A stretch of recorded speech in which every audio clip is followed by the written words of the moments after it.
Sometimes life doesn't change with a dramatic breakthrough. It changes quietly, through small psychological shifts that are easy to miss. If you're feeling unsettled, reflective, or slightly out of step with your old life, that may not be a problem to fix. It may be a sign that something healthier is beginning to take shape. When life is about to change in a meaningful way, discomfort often shows up first. Not the kind of discomfort that sends your nervous system into constant alarm, but a quieter, more contained unease. You might notice a sense that something doesn't quite fit anymore, even though nothing is obviously wrong. Psychologically, this matters because growth rarely begins from a place of complete comfort. It begins when your mind recognizes a mismatch between who you've been and what you now need, without interpreting that mismatch as a threat. This type of discomfort feels different from anxiety or panic. Panic comes with urgency, catastrophic thinking, and a strong drive to escape. Discomfort without panic, on the other hand, allows space for reflection. You might feel restless, thoughtful, or slightly unsettled, but still capable of functioning, making decisions, and staying present. From a nervous system perspective, this suggests that your system is learning something important. That feeling uncomfortable does not automatically mean you are unsafe. Many people have learned, often through past experiences, to treat discomfort as a warning sign. If something feels hard or unfamiliar, the instinct is to avoid it, distract from it, or quickly fix the feeling. Over time, this can limit growth, because the brain starts to associate any internal tension with danger. When discomfort begins to appear without triggering panic, it indicates that this association is loosening. Your mind is starting to tolerate uncertainty without rushing to shut it down. This tolerance is a key psychological skill. It allows you to sit with questions you don't yet have answers to, such as whether your current routines, relationships, or goals still align with your values. Instead of reacting impulsively, you can observe what the discomfort is pointing toward. Often it's a signal that something needs adjustment rather than escape. That adjustment might be internal, like changing how you relate to yourself, or external, like making different choices about how you spend your time. Discomfort without panic also suggests improved emotional regulation. Emotional regulation doesn't mean feeling calm all the time, it means being able to experience a range of emotions without becoming overwhelmed by them. When you can notice unease and stay grounded, your brain has enough capacity to think clearly and flexibly. This is the mental state in which learning and change are most likely to occur. Another important aspect is that this kind of discomfort often comes with curiosity rather than fear. You may find yourself wondering why certain things no longer satisfy you, or why you're drawn to new ideas or ways of living. Curiosity indicates that the prefrontal cortex, the part of the brain responsible for reasoning and perspective taking, is engaged.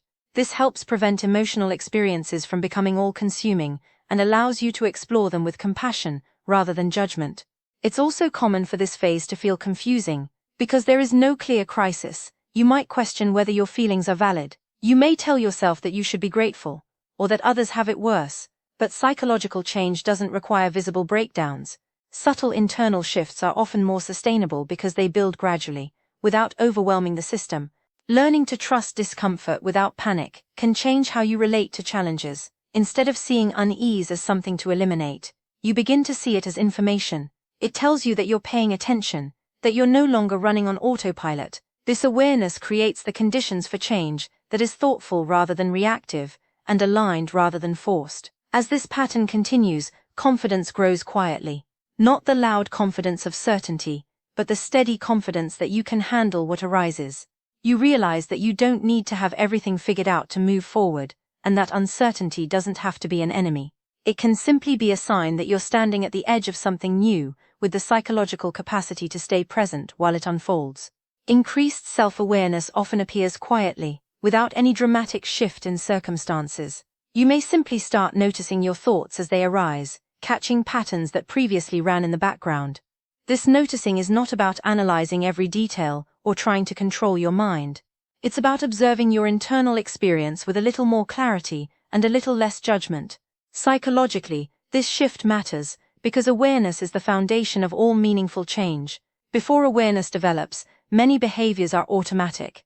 Reactions happen quickly, shaped by habit, past experiences, and emotional learning. You might feel irritated, anxious, or withdrawn without fully understanding why. When self-awareness increases, there is often a small pause between what you feel and how you respond. That pause creates choice. Instead of being carried by the first impulse, you begin to recognize that thoughts are events in the mind, not instructions you must follow. This form of awareness can feel uncomfortable at first. Seeing your own patterns clearly means noticing when you avoid difficult conversations, when you seek reassurance at the expense of your needs, or when you criticize yourself harshly.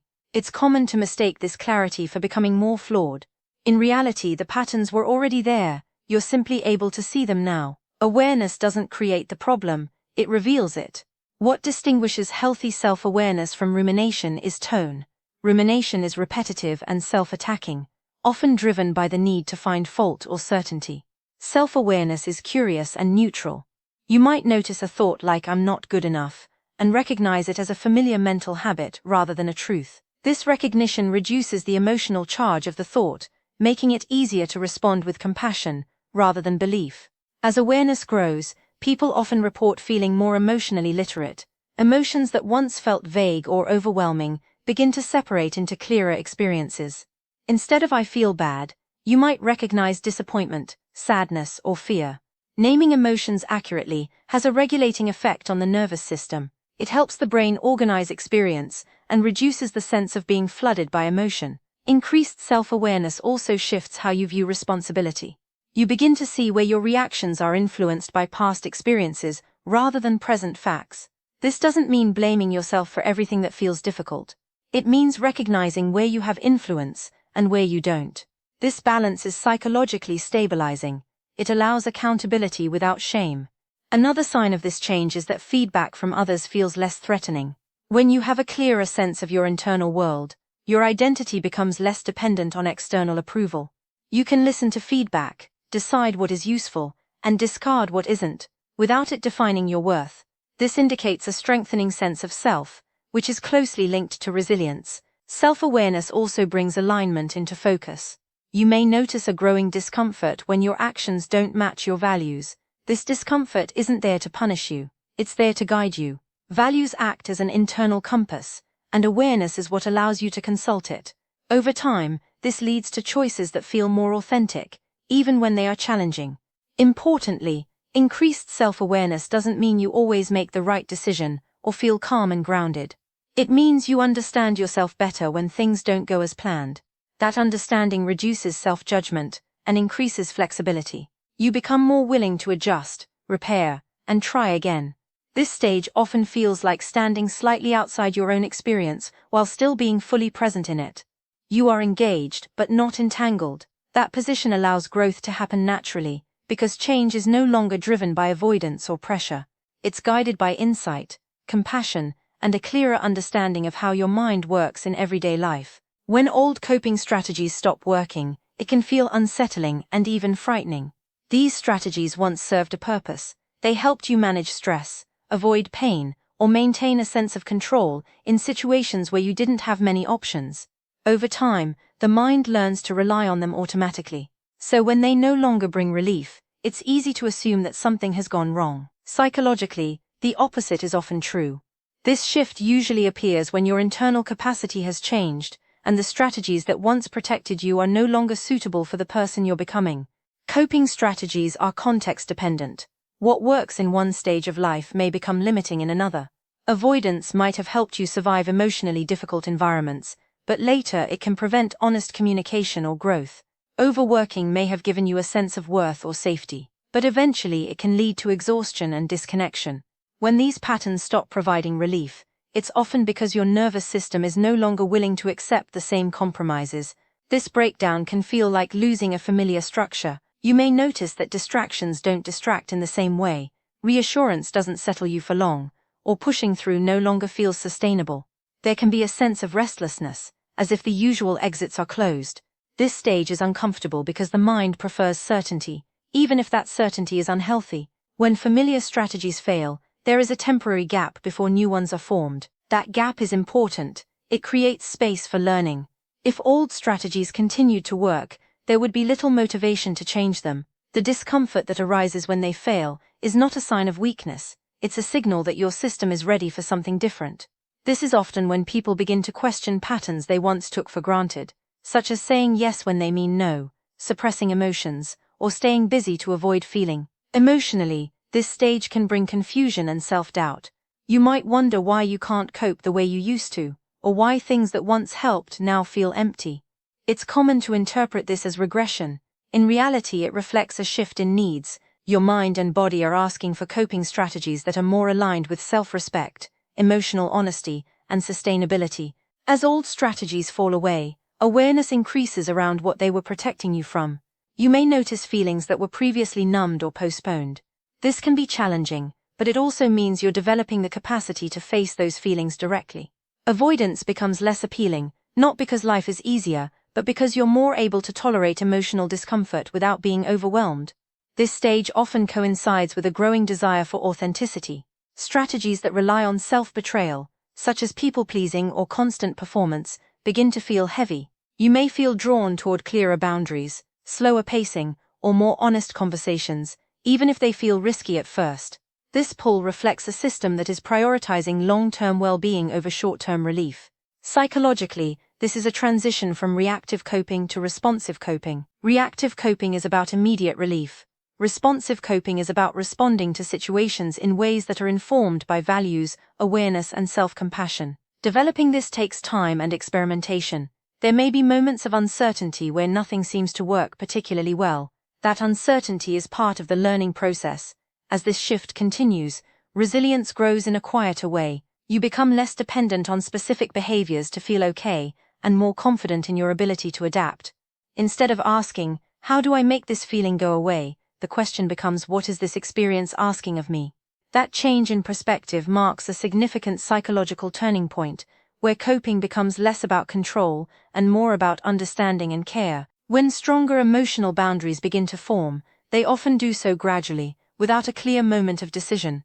You may simply notice that other people's moods, opinions, or reactions no longer pull you in as strongly as they once did. This can feel unfamiliar, especially if you've spent much of your life being highly attuned to others. Psychologically, this shift reflects a growing differentiation between what belongs to you and what belongs to someone else. Emotional boundaries are not about shutting people out or becoming indifferent. They are about recognizing where your responsibility ends. When boundaries are weak, emotions can feel contagious. Someone else's stress becomes your stress.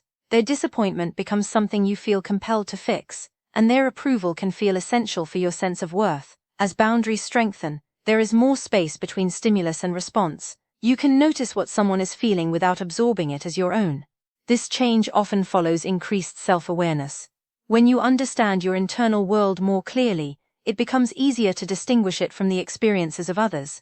You may realize that feeling responsible for everyone else's emotional state has come at a cost, such as chronic tension, resentment, or exhaustion. The system begins to correct for that imbalance, not by withdrawing from relationships, but by relating to them differently. One sign of stronger boundaries is reduced reactivity. You may find that criticism doesn't trigger the same surge of defensiveness, or that praise doesn't create the same pressure to maintain a certain image. This doesn't mean feedback stops mattering. It means your sense of self is less dependent on external validation. That stability allows you to listen, reflect, and choose how to respond, rather than reacting automatically. Another aspect of this shift is increased tolerance for discomfort in relationships. Setting boundaries can feel uncomfortable, particularly if you're used to prioritizing harmony or avoiding conflict. Stronger boundaries allow you to stay present with that discomfort without immediately giving in. You may say no more often, express your needs more clearly, or allow others to experience their own disappointment without rushing to rescue them. This can feel unsettling at first, but it's a sign of emotional maturity rather than selfishness. As boundaries develop, relationships often become clearer. Dynamics that relied on overgiving or emotional enmeshment may start to feel unbalanced. This can bring moments of grief or confusion as roles shift. However, it also creates the possibility for more honest and reciprocal connections. When you are less focused on managing other people's emotions, there is more energy available for genuine presence and choice. Stronger emotional boundaries also support better regulation of your own nervous system. When you are constantly scanning for others' reactions, your system stays in a heightened state of alert. With clearer boundaries, that vigilance softens. You may notice a greater sense of calm, even in situations that previously felt draining. This calm is not detachment, it's the result of knowing that you can care without carrying. There is often a deeper shift in identity during this stage. You may begin to see yourself as separate but connected, capable of empathy without self-sacrifice. This perspective reduces guilt around prioritizing your well-being. You start to understand that looking after yourself is not something you do instead of caring for others, but something that allows you to care more sustainably. Over time, stronger boundaries lead to increased trust in yourself. You learn that you can tolerate other people's discomfort without losing the relationship or your sense of self. You become more confident in your ability to navigate emotional complexity without abandoning your needs. This confidence is quiet and grounded, and it supports decisions that are less reactive and more aligned with your values and limits. A pull toward rest and simplicity often emerges after long periods of strain, even if that strain was not always obvious at the time. You may notice a reduced tolerance for constant stimulation, busy schedules, or unnecessary commitments. Activities that once felt manageable or even enjoyable can start to feel draining. Psychologically, this shift is not a sign of losing motivation or ambition. It's a signal that your system is recalibrating and seeking balance. Modern life tends to reward productivity, speed, and visible achievement. Over time, many people learn to override signals of fatigue in order to keep going. The nervous system can adapt to this pace, but it does so at a cost. When the demand consistently exceeds capacity, the body and mind eventually push back. The pull toward rest is often the first sign that your system is trying to restore equilibrium rather than collapse. This desire for simplicity can show up in small, practical ways. You might feel drawn to quieter evenings, fewer social obligations, or routines that feel predictable and grounding. You may lose interest in things that once filled your time but didn't nourish you. This can feel confusing, especially if your identity has been tied to being busy, available, or high-performing. Letting go of that pace can feel like letting go of a version of yourself. Psychologically, rest is not just the absence of activity. It's a state that allows recovery, integration, and processing. When life has been full of constant input, there's little space for the brain to consolidate experiences or make sense of emotional material. A pull toward rest often indicates that this processing is overdue. The mind is asking for time to catch up with what you've already been through. Simplicity supports this process by reducing cognitive load. Every decision, obligation, and role uses mental energy. When that energy is depleted, even small tasks can feel overwhelming. Choosing simplicity is not about avoidance, it's about conservation. By doing less, you allow your attention to return to what matters most, which can bring a surprising sense of relief. This stage can be accompanied by guilt or self-judgment. You might worry that you're becoming lazy, antisocial, or unmotivated. These interpretations are often shaped by external expectations rather than internal needs. In reality, the capacity to recognize when rest is required reflects increased attunement to your body and mind. That attunement is a key component of long-term well-being. As rest becomes more integrated, you may notice changes in how you think and feel. With fewer demands, your nervous system can spend more time in a regulated state. Creativity, clarity, and emotional resilience often return not because you're trying harder, but because you're no longer constantly depleted. This is why rest can feel strangely productive, even though it doesn't look that way from the outside. Simplicity also creates space for values to become clearer. When life is crowded, it's easy to move on autopilot. With fewer distractions, you may begin to notice what genuinely brings meaning or satisfaction. This can influence future choices in work, relationships, and lifestyle, often in ways that feel more sustainable and aligned. Importantly, this pull toward rest does not last forever in the same form. It's a phase of recovery, not withdrawal from life. As capacity rebuilds, energy tends to return, but with a different quality. There is often more discernment about where that energy goes. Instead of being spread thin, it's invested more intentionally, guided by a clearer sense of limits and priorities. Choosing rest and simplicity during this stage is an act of listening rather than giving up.